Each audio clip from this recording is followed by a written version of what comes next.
En janvier 2022, Watford a voulu profiter de ma blessure pour me priver de la CAN au Cameroun. Forte tête, patriote et profondément convaincu de pouvoir apporter ma pierre à l'édifice en cours de compétition, je ne me suis pas laissé faire. Même blessé, j'ai répondu favorablement à l'appel de ma sélection. Et c'est la meilleure décision que j'ai prise de toute ma vie. Buteur en quart, décisif en demi, j'ai été l'un des hommes clés du dernier virage avant le sacre. Sans ce forcing, je n'aurais jamais été champion d'Afrique. Incontournable en sélection depuis plusieurs années, vu comme l'un des dignes successeurs de Mané, mon ascension en club se fait toutefois attendre. J'ai longtemps stagné à Watford où j'ai alterné entre la première et la deuxième division anglaise. Cet été, j'ai rejoint l'Olympique de Marseille avec comme objectif atteindre un niveau équivalent à mon potentiel. Je suis Ismaïla Sarr et je serai à l'honneur de ce 4e numéro de l'émission Parcours de Lion.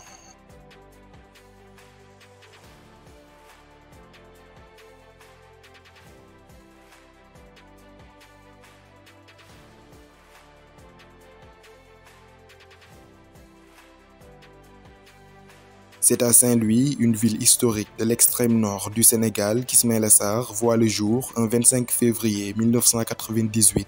Ismaïla Sarr, c'est d'abord un passage à la Linguère de Saint-Louis, qu'il quitte d'ailleurs très jeune pour rejoindre la très réputée Académie Génération Foot en 2009. Génération Foot, c'est l'usine à pépites qui a offert tant de joyaux au football sénégalais ces dernières années.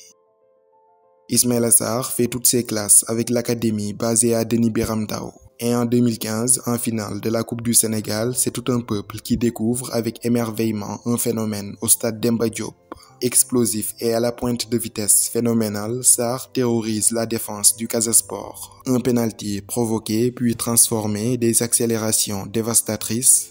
Le numéro 10 de Génération Foot était ce jour-là un véritable poison pour la défense adverse. Grâce à un Ismaïla Sarr en feu qui s'est mis tout le stade Demba Diop dans la poche, Génération Foot remporte la Coupe du Sénégal.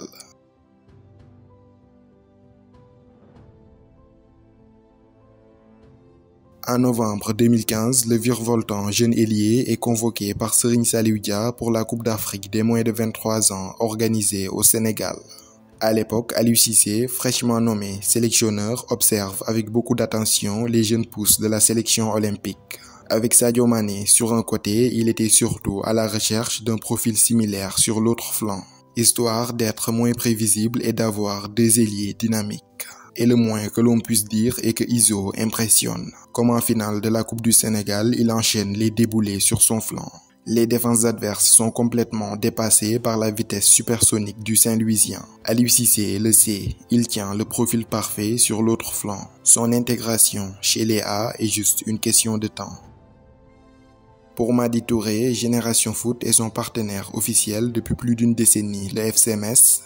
Un tel talent n'est pas prédestiné à s'éterniser au Sénégal. En 2016, à tout juste 18 ans, il signe son tout premier contrat professionnel au FC Metz. Arrivé blessé, les supporters messins ont dû patienter avant de le voir à l'œuvre. Il fera ses débuts en Ligue 1 le 13 août 2016 lors de la réception de Lille. 15 jours seulement après ses débuts en championnat, Aliou Cissé le convoque en équipe nationale A du Sénégal face à la Namibie. C'était en septembre 2016, en éliminatoire de la CAN Gabon 2017. Il marque son premier but en Lyon à l'occasion de sa deuxième sélection contre la Libye en amical. En 2017, au Gabon, Ismaïla Sarr bat un record de précocité. Du haut de ses 18 ans, il était tout simplement le plus jeune joueur de la CAN. À Metz, son histoire, c'est celle d'une étoile filante. Une seule et unique saison, des buts spectaculaires, des coups d'accélérateur en veux-tu, en voilà. Et puis un départ prématuré au Stade Rennais à l'été 2017 pour un montant record de 20 millions d'euros, bonus y compris. Ce fut à l'époque le deuxième transfert le plus cher de l'histoire du Stade Rennais.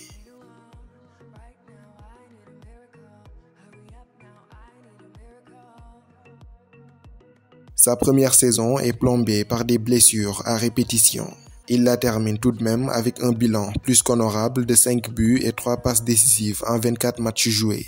Une fois la santé au rendez-vous, l'ailier brille de mille feux et réalise la meilleure saison depuis son arrivée en Hexagone. Lors de l'exercice 2018-2019, il est au sommet de son art et porte les Bretons en Ligue 1 comme en Europa League. En championnat, il est décisif à 14 reprises, dont 8 buts et 6 passes décisives. En Ligue Europa, l'expansionnaire de Génération Foot présente un bilan de 4 réalisations et 2 passes décisives en 9 matchs. Son but somptueux face à Jablonec sera élu plus beau but de l'année en Europa League. Au total, 13 buts et 9 passes décisives, toutes compétitions confondues. Cerise sur le gâteau, il remporte la Coupe de France avec le Stade Rennais le 29 avril 2019 au Stade de France aux côtés de ses compatriotes Abdoulaye Diallo et Mbaye Niang.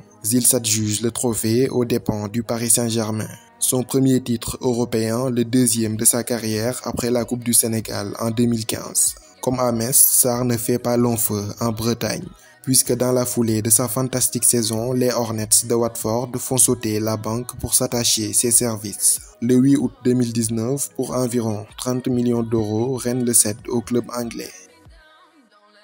Ismaïla Sarr à Watford, c'est d'abord une période d'acclimatation assez difficile en Angleterre. Quelques coups d'éclat, mais surtout des allers-retours entre la Première Ligue et la D2 anglaise.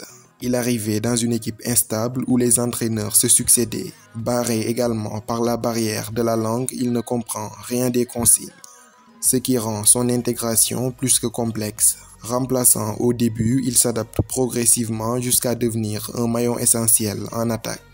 En 2019-2020, Liverpool de son compatriote Sadio Mané enchaînait masterclass sur masterclass en championnat, à tel point qu'il dégageait même une aura d'invincibilité. Plus qu'un titre de champion, Liverpool visait aussi le record d'Arsenal, invaincu en 38 matchs en 2004. Un rêve plus que légitime, tant les hommes de Jürgen Klopp survolaient les débats au pays de sa majesté. Mais comme le dit l'adage, le danger vient de là où l'on s'y attend le moins. Le 29 février 2020, à Vicarage Road, c'est Sarr qui brisera ce rêve. Tout feu, tout flamme ce soir-là, l'ailier claque un doublé et délivre une passe décisive. Pour un succès aussi surprenant que retentissant, 3 buts à 0. Cette écrasante victoire était malheureusement l'arbre qui cachait la forêt. En réalité, cette saison, les Hornets étaient en grande difficulté en championnat. Plongés dans les bas-fonds du classement, ils n'arriveront jamais à sortir la tête de l'eau. Ils seront logiquement et sans grande surprise relégués en D2 anglaise. Malgré les sollicitations de Liverpool et de pas mal d'autres clubs, ils restent contre toute attente à Watford. L'objectif, retrouver au plus vite l'élite du football anglais, chose qu'ils réussiront à faire. Porté par son joyau sénégalais, auteur de 13 buts et 4 passes décisives, les jaunes et noirs terminent deuxième de Championship et font leur comeback en Première Ligue. Aussitôt promus, aussitôt relégués, comme en 2020, Watford ne fera pas long feu en D1. Ils retombent dans leur travers et redescendent en deuxième division au bout d'une année. Encore une fois, Sarr accompagne à nouveau les Hornets dans leur descente. 2 relégations en l'espace de 3 ans, il fait du surplace. En 2022-2023, en dépit d'une nouvelle saison à 10 buts, Watford ne réussit pas la montée. Il était temps pour Sarr d'explorer d'autres horizons. Il était juste temps de faire un grand bond en avant. À l'été 2023, une offre de l'Olympique de Marseille se présente. Watford l'accepte et l'ancien Rennais fait son grand retour en France. Avec 3 buts lors de ses 6 premiers matchs en Ligue 1, ses débuts prometteux avec l'OM laissent présager qu'il franchira enfin le cap tant attendu en club.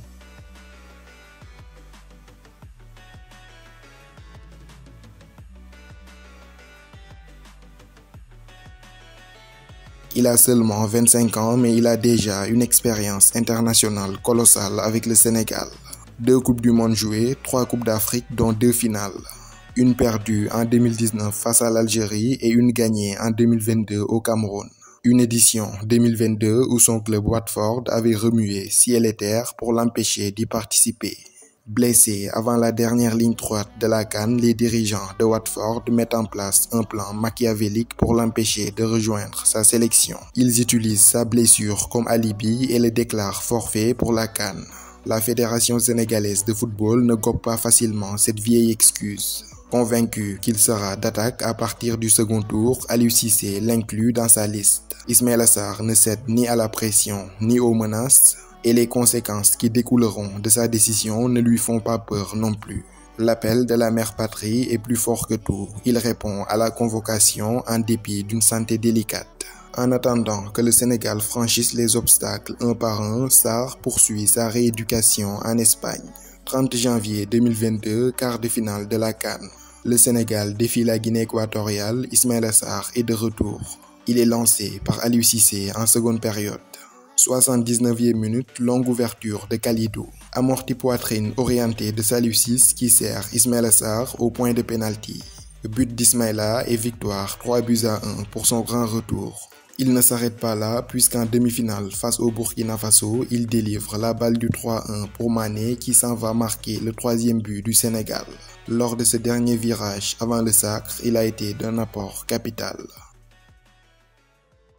Le succès du Sénégal à la CAN, c'est surtout celle d'un jeune homme courageux qui a osé défier toute une institution pour aller servir sa nation. Il a mis en danger sa santé et par la même occasion sa carrière afin d'offrir au football sénégalais le plus beau joyau de son histoire. C'est le souvenir et l'héritage qu'il laissera aux futures générations.